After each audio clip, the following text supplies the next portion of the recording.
Hey everyone. So, this bonus episode is going to be a little bit different in that I'm literally just going to read an email to you that I received that I didn't want to lump in with my Q&A bonus episodes that I do because it's super long and I think it needed its own attention. And it very much speaks for itself. So, I'm just going to read it. Dear Suzanne, I'm typically not one to reach out to a show host or publication, but I feel compelled to share my story and how much your show has impacted me. I originally stumbled upon your work when I saw your interview with Alex Clark about daycare pop up in my YouTube suggested feed, and I'm thankful the targeted algorithm actually worked for once. Since then, I have listened to probably 50 episodes of your podcast and counting. What a gem. I am writing to you primarily because I see my experience as a highly educated, career-driven woman with her own highly educated, career-driven mother as a cautionary tale for those who think they can do it all and on their own timeline with no major consequences for either themselves or their children. I hope that this letter brings you encouragement to keep speaking the truth as you are helping so many. My mom came from a broken and abusive immigrant family, so her mother placed strong emphasis on education as a way of getting out of that life. Not only was my mom the first in her family to be educated past the 6th grade, but she also achieved her medical degree from a prestigious institution. This was extremely rare back in the 70s and 80s, and at the time she was one of the only handful of women in her graduating class. She worked in the same hospital for her entire career in a group of nearly 30 men, and depending on the year, only 1 to 3 other women. I remember very early on hearing her express how fortunate she was to work with such a great group of people who valued family and who would readily cover for one another should something happen at home that needed attention. This affirmation of camaraderie in the workplace made me naively think that this would be the case if and when I ever had a family.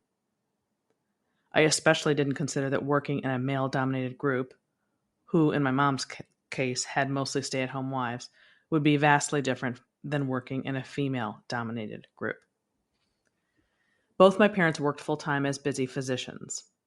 Back then, that was easily 60 hours or more a week. But they did their best to keep family dinners and get to as many of our activities as they could. My sibling and I were raised by a number of nannies over the years, and some were more watchful than others. Even through the best vetting, we still experienced negligence and physical/verbal abuse from a handful of our caretakers, and we both developed serious behavioral and psychological issues early in life. For years, I had worked through this trauma in therapy, but it was only recently, after listening to your show, that I realized the serious harm that can be done by not having one's mother around in those crucial first years of life. The saddest part about this is that I truly believe our parents and many like them were just doing what they thought was best for all of us at the time. At the time, it seemed to be making as much money as possible to prioritize expensive education for their kids, and I can't necessarily blame them for their choices given the burgeoning hyper-capitalistic and materialistic messaging of the 80s and 90s. I was always proud of my mom's strength, juggling family and a high-level career, when other moms, quote-unquote, just stayed home, and I didn't know there was any other way, so I followed in her footsteps. I went into medicine as well, meeting my husband early on in my schooling, and we got married a few years later. I was the sole provider while he was still in medical school and the primary breadwinner while he completed his own advanced medical training. Despite my politically conservative leanings, I had fallen for the you-can-have-it-all mentality hook, line, and sinker. I had no desire to have children, a point of contention between my husband and me very early on in our relationship. Eventually, he too came around to the idea of perpetual childlessness. And I was completely focused on my career, my paycheck, and my power within our relationship. I developed a very domineering attitude toward my husband, as this was modeled for me in my childhood, and in times of conflict, I would yield my financial authority over him as a means of exerting control. I know now that I have years of entrenched behaviors and reactions to undo. I worked predominantly among women, and I quickly found that the prevailing attitude was not one of support, but frustration toward women who chose to have children. We had no depth in our roster, so if a woman went out on maternity leave, the rest of us, usually those of us who were younger and childless, would have to pick up their shifts. Inevitably, pregnant women would plan to leave work a few days to a week before their due date, but end up needing to duck out weeks to months in advance due to complications, too much stress, or other issues. When they came back to work, if they did at all, it was clear how distracted and miserable they were. And the rest of us would need to work overtime when their kids were sick and when there were issues with childcare, etc. This was nothing like the cheery cohort of supportive colleagues I thought I would have based on my mom's experience. Instead, the young mothers were eternally anxious, burned out, and prone to making medical errors as their attention was elsewhere, a reality that no one within medicine seems to want to talk about. And those of us without kids, I'm ashamed to say, grew resentful of those with kids. It took about 5 years for me to realize that something had to give, especially because as I hit my early 30s, my biological clock went off, and the desire to have children was so strong that I would cry just looking at a mother and her child. This was news to my husband, who had accepted that we would likely never have children, and it actually took him some time to warm up to the idea, given that I had beaten into him that my priorities were elsewhere.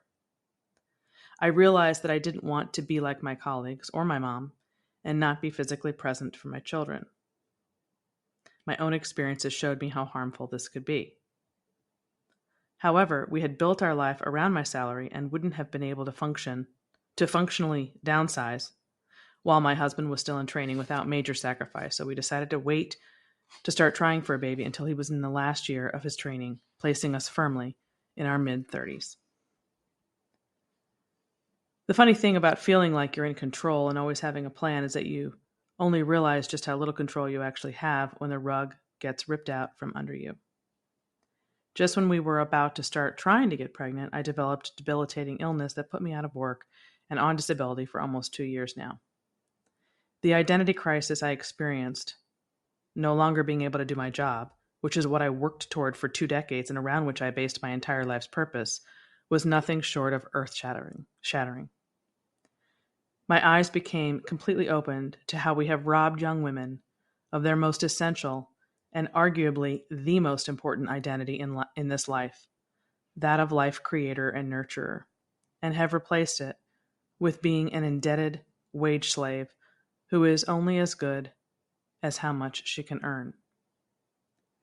Even so, it took me nearly a year to begin to see who I was without my job, even making myself sicker, attempting to return to work when my body was no longer capable of doing so. I now don't know if I'll ever be able to get pregnant or have the physical capability of raising a child. Thankfully, I have found joy in Christ and fellowship within the church as a relatively newly converted Orthodox Christian, and I strongly believe that all I have experienced has been necessary to get me to this point. I hope that, God willing, we will be blessed with children if and when the time is right, but I can't help but urge women who are like I was to not assume that all will go according to their timeline.